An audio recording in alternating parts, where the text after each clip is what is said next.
Thank you, Mr. Rutherford. I want to follow up on the questions of the gentleman from Florida. As you have mostly, not all of you, but mostly testified, and as you heard from the panel of members of Congress before you, most of them, and as you heard from me in my opening statement, I think the debt situation is an increasingly dire situation that I don't know when it will become a dramatic problem, but I think it's a serious problem right now when you look at the impact, for example, of the government's policy of keeping interest rates low.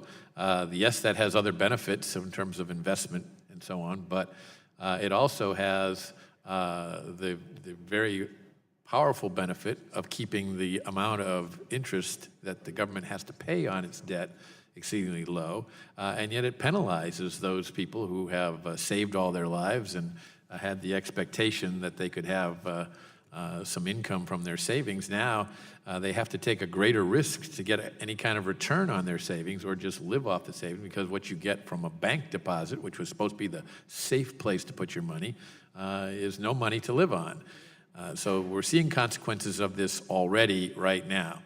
Now, I want to know what other solutions there are besides the kind of discipline that we impose upon, the states have imposed upon themselves and that they've imposed upon local governments, and economic realities imposed upon businesses and families. There are lots of different ways to do a balanced budget amendment, and there are lots of ways to try to solve this problem without doing a balanced budget amendment. But I think I would start with Professor Blinder and then ask the others of you. You mentioned the use of PAYGO as a discipline. It certainly is workable when Congress does it, but Congress very easily decides not to do it when it's not attractive politically to do it.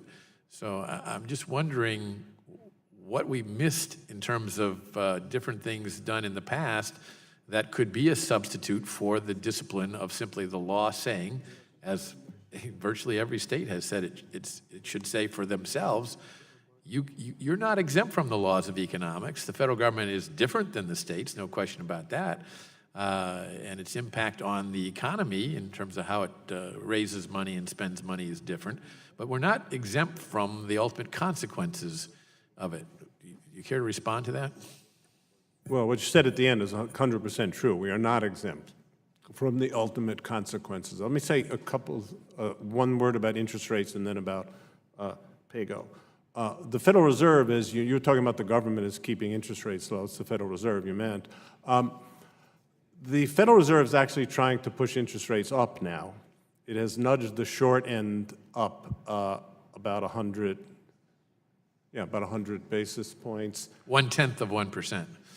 1 percentage point. 1%. But over a period of time. It's going very slowly, which, by the way, it should. But anyway, the Look, market... I'm not trying to get into fiscal policy. I'm just observing that I think one of the unspoken reasons why interest rates have been kept low is because of the dramatic impact that it will have on the federal budget if they allow them to go back to historic levels. Having once been vice chairman of the Federal Reserve, I think I can say with very little doubt that that's not what's motivating the Federal Reserve's decision on interest rates. But the point I wanted to make, Mr. Chairman, was that while the Fed is doing that, it's been frustrated that the long-term bond rate of the United States Treasury won't go up. It would actually like that to go up, not to the stratosphere, but it's been trying to push it up, and the market will not go up. What that's telling you is that the markets don't believe these dire scenarios, that the markets are eager to scoop up U.S. Treasury debt at extremely low prices. So I was going to say I'd make a bet against some of these doomsday scenarios, but the market is making trillions and trillions of dollars of bets every single day. On the PAYGO, the point that you made and Congressman Buck made and others have made, that it's pretty tough to discipline Congress. I mean, you're 100% right, and you know it better than I do. Some things work better than others. The PAYGO worked quite well. The Gramm-Rudman-Hollings did not work. The PAYGO worked quite well until the Congress decided at President Bush's urging that cutting taxes was more important than PAYGO. I think that was a mistake. I'd like to see the Congress go back. And then maybe there are, and again, you'll know better than I, ways you can toughen the discipline of the rule. I give you an example. The so-called Byrd rule in the Senate has held for a long time, and senators obey it. They could rescind it, just like members of the House can rescind rules of the House. They haven't. I'm not sure what the secret sauce of that was, but that's worth thinking about. I don't want to, that's an entirely different subject that is one that I'm also passionate about, but I'm going to stick to this one. Let me turn to Mr. Holtz-Eakin and get his thoughts on that. Let me say a word about PAYGO and not be quite as enthusiastic as my professor and former colleague. And in the spirit of reunions, 33 years ago, we wrote a paper together on public opinion in the balanced budget. So here we sit today. Here's the thing. PAYGO keeps you from making things worse.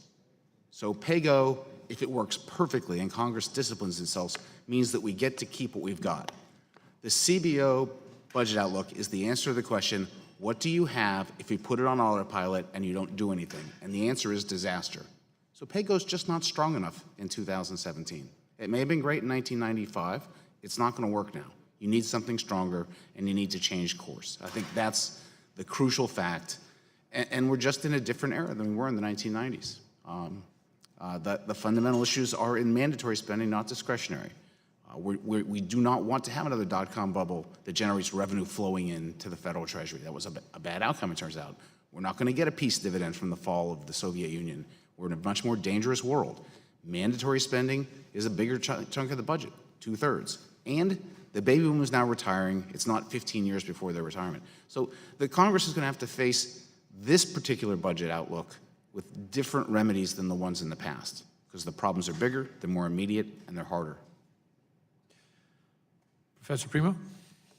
If we don't enact a balanced budget amendment or something, some sort of constitutional budget rule, I could imagine that periodically there will be bursts of political courage in Congress where we'll see some measure of fiscal responsibility. And then something will happen. The rules will be ignored, there'll be an economic downturn, some event will occur that will say, wait, we have to make some exceptions, we have to change things, and then the rules will kind of disappear. We saw it with Grand Rudderman-Hollings, we've seen it with PAYGO. And that's the alternative, is to sort of lurch from reform to reform without any sustained effort to actually make the budget workable in the long run. I mean, that's why you need constitutional budget reform, because in the absence, we're going to see what we've seen for the last 40 years. Little blips of success, but overall, market failure. Mr. Dronius? Mr. Chairman, members of the committee, I'm all for PAYGO. I just recognize what Representative Buck recognizes, which is if you don't make it a constitutional rule in some fashion, it's not going to stick. And at the core of the balanced budget amendment in HCR 73 is a version of PAYGO. It says you can't spend more at any point in time than what taxes bring in, unencumbered proceeds, and authorized debt. So PAYGO is fine. It's the political mechanism of enforcement that's the problem.